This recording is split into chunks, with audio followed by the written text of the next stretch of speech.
Moi, bon, j'ai un coulé non coup. Petit décembre, j'ai un second, je ne m'en a. Ou des fois, ton coup de banjija. Ou des moukas, je m'en dis là. N'a pas tout le temps, bon, non coup. Ou des bons miton, boucabet au moins d'un tegata. Et moukas, je m'en dis que Zulan, catch moi d'Aga Biakana. Yo, c'est bien commencé. Ministère, ma commune Abidji, et vous le moment dans ce point non coup. Quand on a un ministère qui a secrétariat généraux, le ministère non coup, ni ça n'y boit, ou bien ce point non coup, mais quand il y a ça, on me tient à qui vous êtes là. Pour le cas, loi commune non coup, tout à coup la commune voilà. Nananga, on peut encore parler du peuple. Moi, bah, tembe, bah, bah, dit qu'Abidji, mon côté ministère. Isa tukunu le seke noko mba se mitu mui kwa chubia kan munda bani tunga tu ministère isa tu ibola mabe noko wani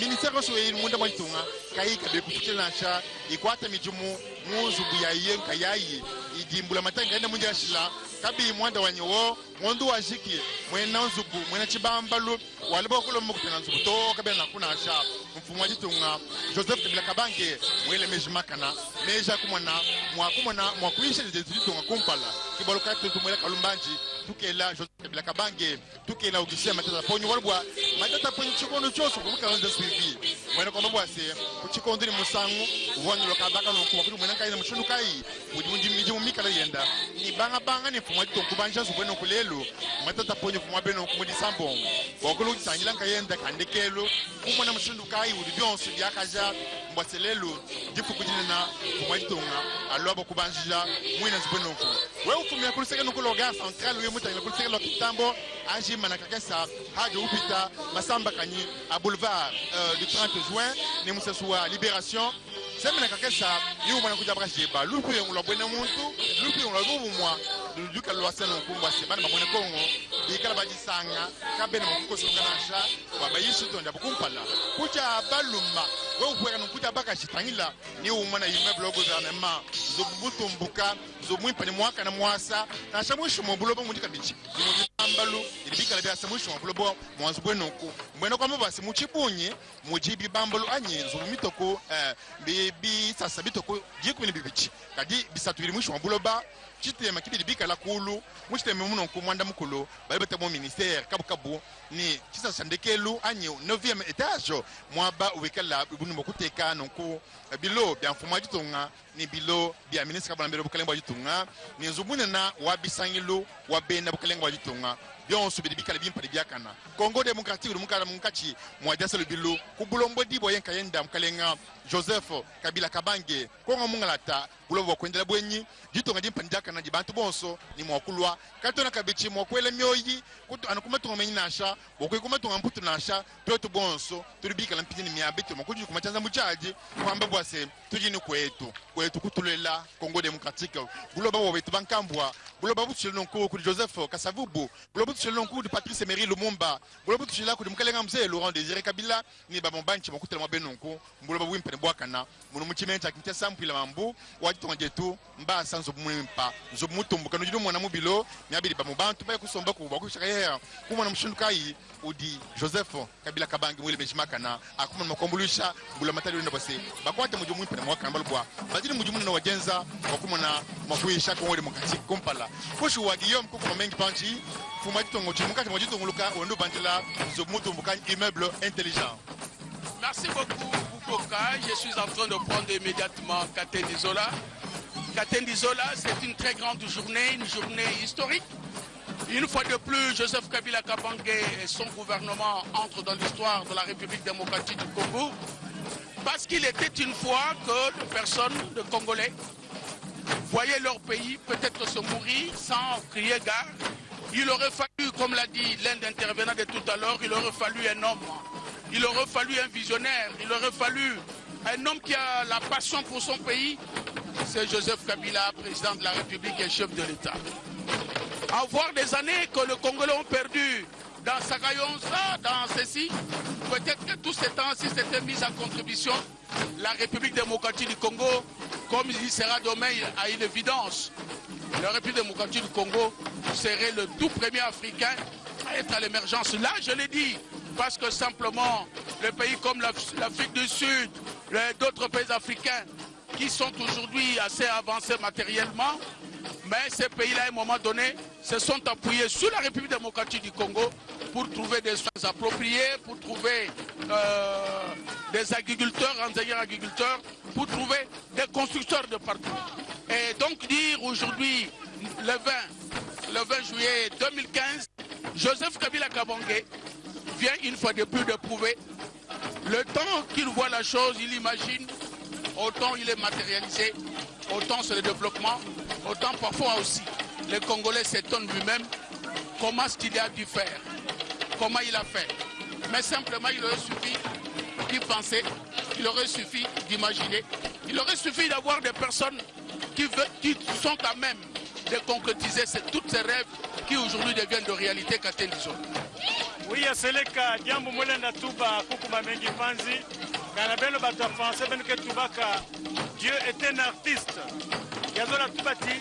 elle me cousa pesa penzila na batu, Bata Kaka, Yakouvan de Beba artiste. Bamba ve artiste, Yake Wandaka Kubana Yao, Nanti Manandi, Yeme Matana Intu, Nantu Yanike Baka di Banza Mosi, Sama Kutala Inki Muzola Bimisa. Yawina Kima Ina artiste ke Banzaka, Yake Moutine Mosi. Président de la République, Bethelena Soubati, Yannick le plus grand artiste na kata République démocratique du Congo na tangu ya betkana kutuba. Mama vetangu yonso, yake na kubanza mambo kena kubanza na nchi antima nandi, yake na kupima na kati ya mbeso ya bantu. Yazola Tubati, kutuba fioti kasi kusala mingi. Kutuba fioti kusala mingi yake na mfunu ya nene na mambo yonso kena kusalama. Kilumbu ya bubu, kisika ya betkana kutubati, Place Royale. Ya Vwandaka kisika kutekela bamikati, ya kutekela kamundele, ya kutekela bamakayabu, ya kutekela kwanga, ya bachangeur de monnaie, kasi na tangu ya imekuma kima ya nkaka na kumona kati, ya mekuma injo, kisika bantu ke banda kusala kisalu, ke banda kubanza, mamambu na kati, ya mtomosono na kati ya inchi na beto. Ya wina na kilumbu ya bubu, na kilumbu ya ibetu memonati, kifukula nene mezikuta salama, betuke na kulomba, na burgomestre ya komene ya Gombe ya kusalisa kisika yaiti ya Bwanda Zanduve mbazimbazi betuke mona ba changer de monnaie mbazimbazi betuke mona ba vendeur de biscuits mbazimbazi betuke mona awo mikuma zandu ya nene soka ndebe tuzola fona monisa ntoko na beto kana bumbu betuke tubakati les Champs-Élysées kuna na kati ya mtoto mputu kana batuke mona kayake kitoko pamba be français bake bwanaka na tangu yoso ya kutula kunkete kisika ina yawina awape burgomestre communiste na Gombe betozola beti mbazimbazi mebaka kioske ya koka kioske ya mampa kioske ya mikati kioske ya kamundele beto bangati yambu ina yake mfuna nene baketi bakengana mositi pesa mwana dilongi na ngendo la zandu kasi na mkutukulu ya zandu pe Koukouma Mengi Panzi. Merci beaucoup Katende Zola. Et là je relance mon ami Koiba Timba. Que faut-il dire? Je venais tout à l'heure de parler avec certains Congolais qui se sont amassés sous les lieux pour accompagner les chefs de l'État qui en ce moment est en train de faire le tour du propriétaire dans le bâtiment intelligent. Honneur à nos caméras qui sont placées dans tous les niveaux et vous allez encore voir le chef de l'État continuer. Tout aussi vous êtes en train de voir du haut la chorégraphie qui est organisée à la place de l'unité nationale. Koiba Timba, où est-ce que nous étions tous ces temps-là pour que simplement aujourd'hui on puisse se réveiller comme ça d'un coup? Katende Zola. Oui, Guillaume Koukou, na bino na maloba pamba te, awa ezali fete, lelo fete nenene, yango tozali kotala awa, ezali esengo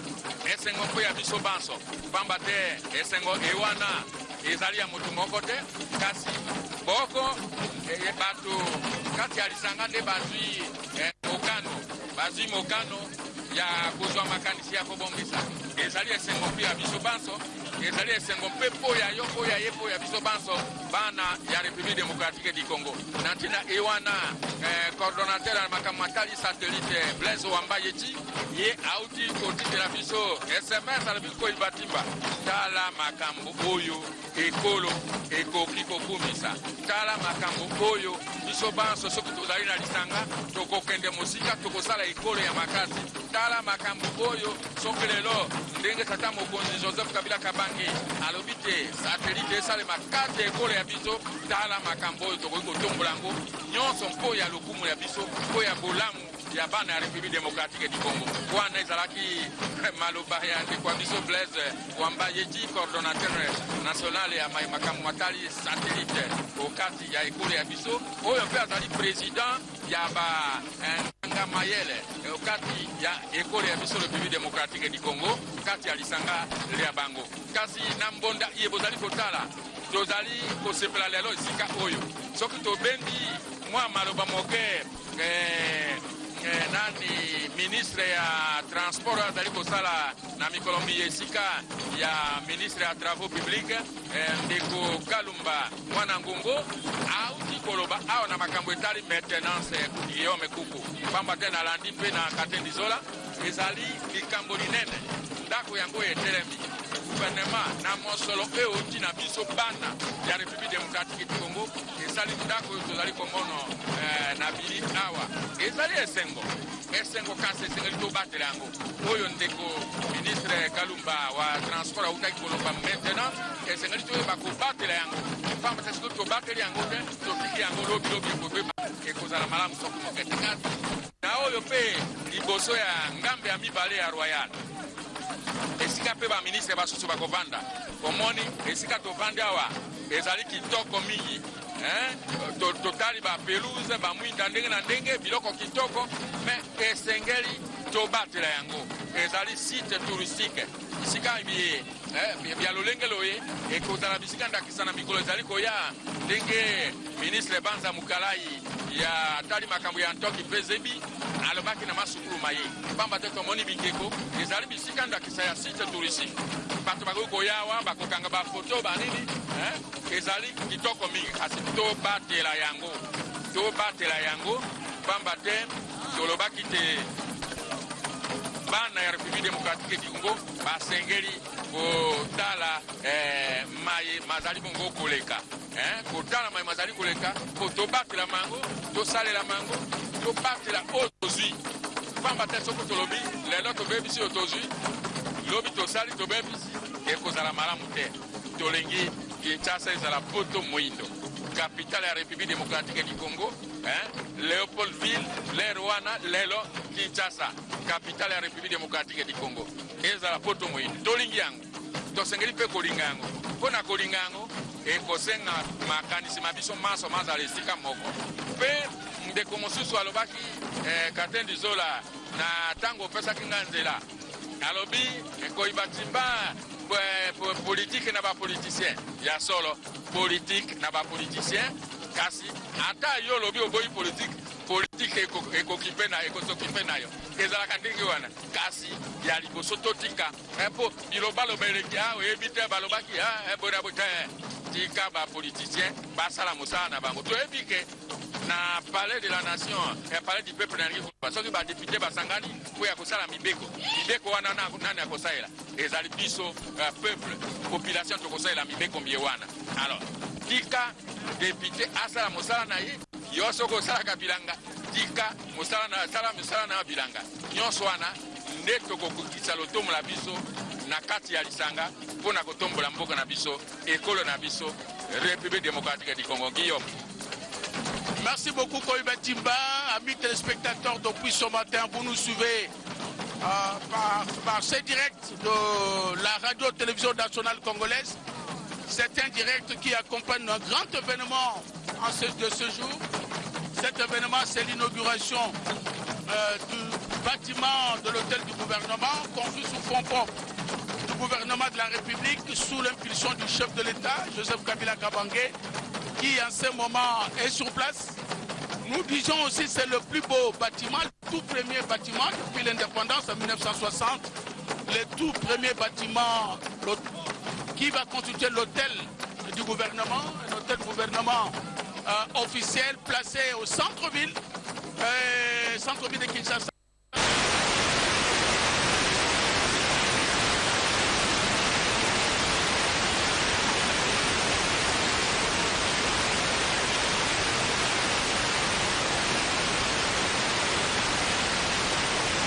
C'était un grand jour. On observe un arbre, comme disent les Africains, on l'apprécie par ses fruits. Joseph Kabila Kabange et son gouvernement